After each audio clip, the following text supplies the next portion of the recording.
som ochotný vstúpiť do politiky, nakoľko nie som spokojný s aktuálnou politickou situáciou na Slovensku a som ochotný vstúpiť do ktorejkoľvek politickej strany, ktorá má šancu sa dostať v ďalších voľbách do parlamentu. To sú napríklad strana Smer sociálna demokracia, Hlas, Progresívne Slovensko, SAS, Sloboda a demokracia, KDH, Kresťansko-demokratické hnutie a napríklad Slovensko. Takže s ktoroukoľvek aj opozičnou, pripomínam, aj opozičnou stranou som ochotný vstúpiť do parlamentu, som ochotný vstúpiť vôbec do politiky. Určite budem tvrdo za vás bojovať, keď by som sa tam dostal.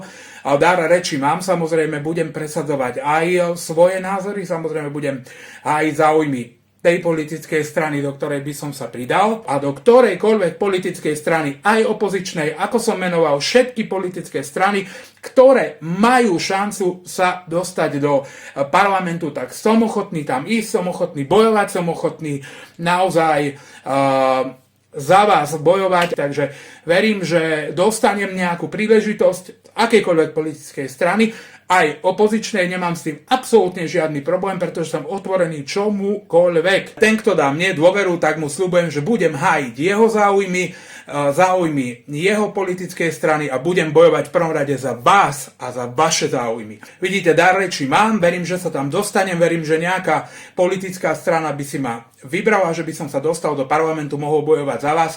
No a ešte vám prajem krásny deň, krásny víkend, pretože sa nám blíži, no a zanedlho sa uvidíme u nejakého ďalšieho videa, takže dovidenia, pekný deň.